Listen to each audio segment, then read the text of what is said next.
Good morning students. Today we start the new topic of cell, that is cell organelles. अब हम लोग मतलब जो सेल अभी तक चैप्टर स्टार्ट किए हुए थे तो हम लोग उसकी ऑर्गेनेल्स की स्टडी कर रहे थे। जिस ऑर्गेनेल्स क्या होता है? ऑर्गेनेल्स का मतलब होता है जो सेल के डिफरेंट स्मॉलर पार्ट्स साइटोप्लाज्म के अंदर प्रेजेंट होते हैं, उनको कहा जाता है सेल ऑर्गेनेल्स। और इस स्लाइड में हम लोग आज स्टडी करेंगे साइटोप्लाज्म के बारे में, जो उसका लिक्विड मटेरियल होता है। फिर एक दूसरा ऑर्गेनेल पढ़ेंगे दैट इज़ एंडोप्लाज्मिक रेटिकुलर, और एक और ऑर्गेनेल की स्टडी करेंगे दैट इज़ गोल्जी एपरेटस। मतलब आज हम लोगों को ये 3 ऑर्गेनेल स्टडी करना है, इनके फीचर्स के बारे में, इनके फंक्शन के बारे में कि ये कहाँ प्रेजेंट होते हैं, कैसे दिखाई देते हैं, या ये कैसे फंक्शन परफॉर्म करते हैं। ओके, तो सबसे पहले हम लोग स्टार्ट कर लेते हैं साइटोप्लाज्म से। साइटोप्लाज्म जो होता है ये प्रोटोप्लाज्मिक मास, प्रोटोप्लाज्मिक क्यों लिख रहा है? क्योंकि आपको पता होगा कि प्रोटोप्लाज्म लिक्विड मटेरियल होता है जिसको लिविंग मैटर कहा जाता है। ठीक है, ये प्रेजेंट कहाँ होता है? इनर टू प्लाज्मा मेम्ब्रेन, क्योंकि प्लाज्मा मेम्ब्रेन सबसे आउटर होती है। तो प्लाज्मा मेम्ब्रेन के इनर में जो लिक्विड भरा होता है या मास लाइक स्ट्रक्चर दिखा होता है उसी को कहा जाता है cytoplasm. Excluding nucleus, excluding nucleus का क्या मतलब हुआ कि मतलब ये एक मास लाइक स्ट्रक्चर है और न्यूक्लियस भी जब प्रेजेंट होगा तो उसको कहा जाता है साइटोप्लाज्म। ओके, या सिंपली आप कह सकते हैं protoplasmic mass plus nucleus is called cytoplasm. जो साइटोप्लाज्म होता है उसमें 2 पार्ट्स मेनली होते हैं, एक होता है साइटोसॉल और दूसरा होता है सेल ऑर्गेनेल। अब जो साइटोसॉल होता है वो उसका फ्लूइड पार्ट होता है साइटोप्लाज्म का। मतलब जो साइटोसॉल होता है वो टोटली फ्लूइड या लिक्विड पार्ट होता है, जिसके अंदर होता है water, ions, enzyme, vitamins, amino acid, carbohydrate, lipid, protein और डिफरेंट चीज़ें। मतलब फिर से एक बार बता दूं कि यहाँ साइटोसॉल में क्या प्रेजेंट होता है? वाटर होते हैं, आयन होते हैं, एंजाइम होते हैं, तब उसको कहा जाता है मेनली कि वो उसका साइटोसॉल है, मतलब फ्लूइड पार्ट। और दूसरा हमने यहाँ पे लिखा सेल ऑर्गेनेल। जो सेल ऑर्गेनेल होता है वो टिनी ऑर्गन्स होते हैं, सब माइक्रोस्कोपिक स्ट्रक्चर होते हैं which are specialised to perform specific cellular function. ठीक, मतलब यहाँ पे डिफरेंट ऑर्गेनल जो पार्ट्स होंगे जैसे माइटोकॉन्ड्रिया हो सकता है, प्लास्टिड हो सकता है, उनको कहा जाता है सेल ऑर्गेनेल। अब एक बार फिर से समझ लेते हैं कि साइटोप्लाज्म और प्रोटोप्लाज्म क्या है। ठीक, प्रोटोप्लाज्म जो होता है जब न्यूक्लियस प्लस साइटोप्लाज्म होगा तब उसको कहा जाएगा प्रोटोप्लाज्म। ठीक, अब नेक्स्ट चीज़ आई कि तब साइटोप्लाज्म क्या है? तो जो साइटोप्लाज्म होता है वो प्रोटोप्लाज्मिक मास होता है। ठीक, अब इसी चीज़ को आप एक बार फिर से समझ लो कि साइटोप्लाज्म हो गया मेनली प्रोटोप्लाज्मिक मास जो प्लाज्मा के अंदर प्रेजेंट है, और साइटोप्लाज्म प्लस न्यूक्लियस इसको कहा जाता है प्रोटोप्लाज्म। अब नेक्स्ट चीज़ आती है कि अब हम लोग पढ़ लेते हैं दूसरे ऑर्गेनेल को जिसका नाम है एंडोप्लाज्मिक रेटिकुलम। ओके, तो जो एंडोप्लाज्मिक रेटिकुलम होता है ये क्या होता है? तो जो एंडोप्लाज्मिक रेटिकुलम होता है ये बेसिकली आपने देखा होगा कि जो न्यूक्लियस का स्ट्रक्चर होता है उसके पास कुछ बहुत सारे फोल्डेड फॉर्म में स्ट्रक्चर प्रेजेंट होते हैं, उसी को कहा जाता है एंडोप्लाज्मिक रेटिकुलम। अब इसीलिए यहाँ पे लिखा हुआ है कि it is a complex network of membrane bound channel. Membrane bound channel मतलब यहाँ पे एक नेटवर्क की तरह बना रहता है न्यूक्लियस के पास, और यहाँ पे ट्यूब्यूल्स होंगी, वेसिकल्स होते हैं जो इसके स्ट्रक्चर्स में प्रेजेंट होते हैं। अब मेनली ये जो एंडोप्लाज्मिक रेटिकुलम होता है ये सारे सेल्स में प्रेजेंट होगा, लेकिन जो प्रोकैरियोट्स होते हैं और हम लोगों की आरबीसी होती है। मैमेलियन मतलब ये मैमेलिया वर्टिब्रेटा की लास्ट क्लास होती है, जिसमें ह्यूमन बीइंग आते हैं, कैट होता है, रैट होता है, बैट होता है, इन सबको मैमेलियन कहा जाता है। इनकी जो आरबीसी होगी मतलब इरिथ्रोसाइट या आरबीसी, आप वैसे भी जानते होंगे कि आरबीसी का मतलब होता है रेड ब्लड सेल्स या रेड ब्लड कार्पेसेल्स, इसी को इरिथ्रोसाइट भी कहा जाता है। ओके, अब मेनली क्या हुआ कि आप फिर से एक बार समझ लो कि एंडोप्लाज्मिक रेटिकुलम जो है एक कॉम्प्लेक्स नेटवर्क होता है, किसका? मेम्ब्रेन बाउंड चैनल्स का। प्रेजेंट कहाँ होता है? न्यूक्लियस के पास। ठीक, अब ये सारी सेल्स में प्रेजेंट होगा, मतलब जितने भी ऑर्गेनिज्म होंगे सबके पास ये प्रेजेंट होगा। केवल प्रेजेंट कहाँ नहीं होगा? जो प्रोकैरियोट्स होंगे और आरबीसी, और आरबीसी भी किसकी? जो मैमेलियन में आरबीसी होगी। अब नेक्स्ट चीज़ आती है ईआर, मतलब एंडोप्लाज्मिक रेटिकुलम, इसी को शॉर्ट में कहा जाता है ईआर। जो एंडोप्लाज्मिक रेटिकुलम होता है उसमें दो टाइप्स होती है, एक होता है आरईआर और एक होता है एसईआर। आरईआर का मतलब होता है रफ, ठीक, मतलब रफ एंडोप्लाज्मिक रेटिकुलम, और दूसरा होता है एसईआर, मतलब स्मूथ एंडोप्लाज्मिक रेटिकुलम। ये किस बेसिस पे डिवाइड है? जो आरईआर और एसईआर डिवाइड है वो राइबोसोम्स की प्रेजेंस और अब्सेंस पे डिवाइड है। जो आरईआर होती है वो राइबोसोम्स कंटेन करती है अपने अपर सरफेस पे, और जो एसईआर होता है वहाँ पे राइबोसोम्स अब्सेंट होता है। मेनली इनका यही एक डिफरेंस होता है, जिसकी वजह से ईआर जो होती है वो दो कैटेगरी में डिवाइडेड है। अब हम लोग नेक्स्ट पढ़ लेते हैं इसके स्ट्रक्चर को, कि आखिर ये एंडोप्लाज्मिक रेटिकुलम दिखाई कैसा देता है। तो जैसा अभी आपको बताया था, ये हो गया न्यूक्लियस का सेक्शन, और ये न्यूक्लियस के पास ही ये बाउंडेड शेप चैनल्स के फॉर्म में हो गए ईआर। ईआर में अब देखो यहाँ पे ये जो डॉटेड डॉटेड दिख रहा है, ये डॉटेड स्ट्रक्चर राइबोसोम्स के हैं।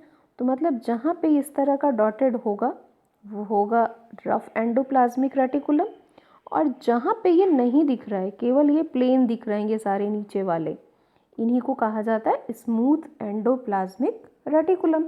अब हमने नाम लिया कि यहाँ पे फ्लैट सैक्स होंगी, तो ये जो स्ट्रक्चर्स दिख रहा है ना, इसी को कहा जाता है फ्लैट सैक्स। अब यहाँ पे लिखा है ट्यूब्यूल लाइक स्ट्रक्चर, तो ये हो गए उनके ट्यूब्यूल लाइक स्ट्रक्चर्स। और वेसिकल्स, तो ये यहाँ पे ये जो कनेक्टेड वाले पार्ट्स दिख रहे हैं नीचे के साइड में, ये हो गए उनके वेसिकल्स के पार्ट। ओके, तो ये मेनली हो गया हम लोगों का एंडोप्लाज्मिक रेटिकुलम। अब हम लोग पढ़ लेते हैं एंडोप्लाज्मिक रेटिकुलम का फंक्शंस, कि कितने फंक्शंस परफॉर्म करता है। तो सबसे पहला यहाँ पे लिखा हुआ है प्रोटीन सिंथेसिस, मतलब जो आरईआर होती है, मतलब रफ एंडोप्लाज्मिक रेटिकुलम, उसका मेन काम होता है प्रोटीन की सिंथेसिस कराना। क्यों ये प्रोटीन की सिंथेसिस करवा पा रहा है? क्योंकि इसके पास राइबोसोम्स है, और राइबोसोम्स का मेन काम होता है प्रोटीन सिंथेसिस करवाना। सेकंड फंक्शन लिखा हुआ है लिपिड सिंथेसिस। तो मेनली लिपिड सिंथेसिस ये करवा किसकी वजह से रहा है? मेनली ये लिपिड सिंथेसिस करवाता है एसईआर की वजह से। जो स्मूथ एंडोप्लाज्मिक रेटिकुलम होती है वो करवाती है लिपिड सिंथेसिस। ठीक, अब मेनली ये जो प्रोटीन और लिपिड सिंथेसाइज्ड हो रहे हैं ईआर की थ्रू, इनका मेन काम क्या होता है? इस प्रोटीन और लिपिड का मेन काम होता है मेम्ब्रेन बायोजेनेसिस कराना। मेम्ब्रेन बायोजेनेसिस क्या होता है? इसका मतलब होता है सेल मेम्ब्रेन का बनना। ओके, जो सेल मेम्ब्रेन बनती है उस प्रोसेस को कहा जाता है मेम्ब्रेन बायोजेनेसिस। और ये किसकी वजह से हो रही है? ये हो रही है ईआर की वजह से। और ईआर क्या मतलब? क्योंकि ईआर में एसईआर और आरईआर प्रेजेंट होते हैं जो प्रोटीन और लिपिड के सिंथेसिस करवा रहे हैं। ओके, अब मेनली ये जो लिपिड और प्रोटीन होते हैं, इन्हीं की वजह से हार्मोन का भी फॉर्मेशन होता है। ठीक, ये हम लोग क्लास 10th में पढ़ते हैं और डिटेल में। ओके, अब नेक्स्ट चीज़ आती है कि इसका एक और काम होता है ट्रांसपोर्ट कराना। तो आखिर ये ट्रांसपोर्ट क्या करवा रहा है? तो ये मेनली जो मटेरियल्स होते हैं उसको इंट्रासेलुलर और इंटरसेलुलर ट्रांसपोर्ट कराता है सब्सटेंस का। अब एक टर्म आया इंट्रा और इंटरसेलुलर, ठीक। इंट्रा और इंटरसेलुलर क्या होता है? इंटरसेलुलर का मतलब होता है कि जब दो ऑर्गेनेल के बीच में ट्रांसफ़र हो जाए तब उसको कहते हैं इंटरसेलुलर, और इंट्रासेलुलर जब एक ऑर्गेनेल से किसी ऑर्गन की तरफ का ट्रांसफ़र होगा तब उसको कहा जाता है इंट्रासेलुलर। अब नेक्स्ट चीज़ आती है कि यहाँ पे लिखा हुआ है इट हेल्प इन सपोर्ट। तो ये क्या सपोर्ट करता होगा? ये मेनली इंटरनल सपोर्ट प्रोवाइड कराता है साइटोप्लाज्म को। ओके, फिर यहाँ पे लिखा हुआ है केमिकल्स। अब मेनली क्या होता है कि अभी हम लोगों ने पढ़ा था कि यहाँ पे प्रोटीन और लिपिड की सिंथेसिस होती है, इसकी वजह से हार्मोन का भी फॉर्मेशन हो रहा है, मेम्ब्रेन की बायोजेनेसिस हो रही है। तो मेनली ये जो होती है लार्ज एरिया प्रोवाइड कराती है डिफरेंट केमिकल्स के फॉर्मेशन के लिए और फिजियोलॉजिकल एक्टिविटीज़ के लिए, ताकि इनका सिक्रीशन और प्रॉपर फॉर्मेशन हो सके। ओके, फिर इनका एक सबसे इम्पॉर्टेंट फंक्शन है डिटॉक्सिफिकेशन। डिटॉक्सिफिकेशन, टॉक्सिक का मतलब होता है पॉइजनस, डिटॉक्सिफिकेशन मतलब वो उसके इफ़ेक्ट को कम कर रहा हो, ठीक। तो जो SER होता है वो वर्टिब्रेट्स के लीवर सेल्स में होगा, ठीक। वहाँ पे ये पहुँच के जितना भी पॉइजनस या ड्रग्स होता है उनको ये डिटॉक्सीफाई करता है। ओके, मतलब ये कहाँ पे मेनली अपना वर्क कर रहा है? लीवर सेल्स में। लीवर सेल्स के पास जितनी भी वर्टिब्रेट्स होती हैं वो वहाँ पे डिटॉक्सिफिकेशन का वर्क कर रहा है। ओके, तो ये हम लोगों का कंप्लीट हो गया एंडोप्लाज्मिक रेटिकुलम। अब हम लोग दूसरा ऑर्गेनेल स्टार्ट करते हैं, दैट इज गोल्जी एपरेटस, ठीक। तो गोल्जी एपरेटस या गोल्जी कॉम्प्लेक्स, इसको सबसे पहले डिस्कवर किया था कैमेलियो गोल्गी ने, और इन्हीं के नाम पे इसका नाम रखा गया था गोल्जी एपरेटस। ओके, अब मेनली जो गोल्जी एपरेटस होता है इसी को कुछ जगहों पे गोल्जी कॉम्प्लेक्स भी लिखा जाता है। ये मेनली ऐसा ऑर्गेनेल होता है जो मेम्ब्रेन बाउंड सेक्स ट्यूब्यूल्स और वेसिकल होता है which is specialised to elaborate and secrete complex biochemical, ठीक। मतलब अभी जब इसका आप स्ट्रक्चर देखेंगे तो गोल्जी का स्ट्रक्चर और एंडोप्लाज्मिक का स्ट्रक्चर लगभग एक जैसा दिखेगा, लेकिन डिफरेंस कहाँ पे होता है? डिफरेंस यहाँ पे ये आ जाता है कि दोनों स्ट्रक्चर एक दूसरे के आसपास ही होते हैं, लेकिन जो गोल्जी एपरेटस का स्ट्रक्चर होता है ध्यान से आप देखो तो ऐसा लगता है कोई जैसे एक बड़ी सी चीज़ है जिसमें कई सारे एक के बाद छोटे छोटे पैकेट अरेंज हैं, तो उस स्ट्रक्चर को कहा जाता है गोल्जी एपरेटस, ठीक। अब यहाँ पे लिखा है it is specialised to elaborate and secrete complex biochemical. ये इस तरह से अरेंज होता है कि बायोकेमिकल्स को सीक्रेट भी कराए और उसको इलाबोरेट कराने में हेल्प करवाए, ठीक। अब मेनली जो प्लांट सेल होती है, तो प्लांट सेल में form of separate unit called dictyosomes, जब ये प्लांट में प्रेजेंट होती है तो एक स्पेशल फॉर्म में प्रेजेंट होती है जिसको कहा जाता है डिक्टियोसोम्स, ठीक। और एनिमल में ये एज इट इज़ प्रेजेंट होती है सिंगल कॉम्प्लेक्स के फॉर्म में। अब मेनली ये जो गोल्जी एपरेटस होता है ये थिन और कर्व्ड होती है, ठीक। दे आर कॉल्ड, जो कर्व्ड स्ट्रक्चर होगा उसको सिस्टर्नी कहा जाता है, और मेनली जो मेम्ब्रेन्स होती है गोल्जी एपरेटस की वो डेवलप करती है कनेक्शन बिटवीन, या मेनली कह लें ये कनेक्शन बनाती है किसके साथ? ER की मेम्ब्रेन के साथ, इसलिए ये दोनों स्ट्रक्चर्स एक साथ प्रेजेंट होते हैं। जैसे इसके स्ट्रक्चर में दिख रहा है कि यहाँ पे ये जो बड़े बड़े से स्ट्रक्चर के फॉर्म में दिख रहे हैं, तो मेनली ये जो इनके इस तरह के स्ट्रक्चर दिख रहे हैं इस स्ट्रक्चर को कहा जा रहा है सिस्टर्नी, इनके बीच में जो गैपिंग है उस गैपिंग को कहा जा रहा है ल्यूमेन। और ये जो यहाँ पे छोटे छोटे से इस तरह के फॉर्म में दिखाई दे रहे हैं, इन्हीं को नाम दिया गया है वेसल्स। और ये जो सिस्टर्नी का सेक्शन होता है यही यहाँ से अटैच होता है ER के साथ। ओके, अब हम लोग नेक्स्ट पार्ट में पढ़ लेते हैं इसके फंक्शंस के बारे में। तो मेनली जो गोल्जी एपरेटस होता है, सबसे पहले यहाँ पे लिखा है सेल मेम्ब्रेन। तो सेल मेम्ब्रेन का फंक्शन हुआ, मेनली ये क्या होता है कि जैसे अभी आपने पढ़ा था कि बायोजेनेसिस करवा रही थी एंडोप्लाज्मिक रेटिकुलम, तो इनका काम होता है कि ये सेल मेम्ब्रेन की रिपेयरिंग कराते हैं और सिंथेसिस कराते हैं। ठीक, ये इन्वॉल्व होते हैं उनके साथ इस फंक्शन में। नेक्स्ट होता है लाइसोसोम। तो लाइसोसोम तो फंक्शन क्या हुआ, मेनली क्या होता है, जो लाइसोसोम होता है इसकी फॉर्मेशन कराता है गोल्जी एपरेटस। ओके, इसके बाद लिखा हुआ है सिक्रीशन, मतलब जो गोल्जी एपरेटस होता है डिफरेंट टाइप्स के सब्सटेंस की सिक्रीशन करवाता है या एक्सक्रीशन कराता है, किसके थ्रू, जो वहाँ पे वेसल्स होते हैं उनके थ्रू, जिसकी वजह से इनका जो मटेरियल्स होंगे वो सब्सटेंस जो होंगे फॉर पासेस टू आउटसाइड। मतलब एक तरह से कह सकते हैं इसको पैकेजिंग ऑर्गेनेल भी कहा जाता है। ओके, अब नेक्स्ट लिखा हुआ है इलाबोरेशन।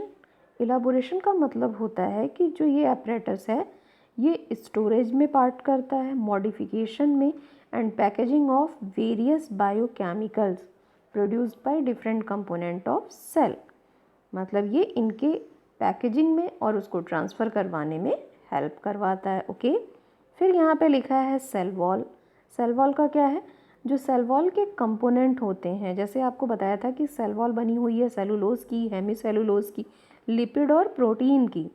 तो सेलुलोज को छोड़ के जो बाकी कंपोनेंट होते हैं सेल वॉल की, उसकी सिंथेसिस में ये हेल्प करवाता है। और एक और इम्पॉर्टेंट फंक्शन होता है कॉम्प्लेक्स और स्पेशल शुगर।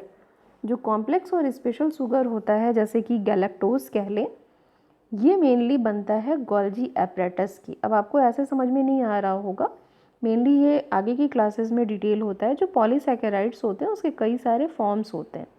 ठीक, तो मेनली ये गैलेक्टोज होता है वहाँ पे जिसका फॉर्मेशन ये करवा रहा है, क्योंकि अभी हम लोगों ने पढ़ा कि ये हेमिसेलुलोज का फॉर्मेशन करा रहा है, लिपिड प्रोटीन का सिंथेसिस करवा रहा है, इसीलिए यहाँ पे लिखा है कॉम्प्लेक्स और स्पेशल शुगर।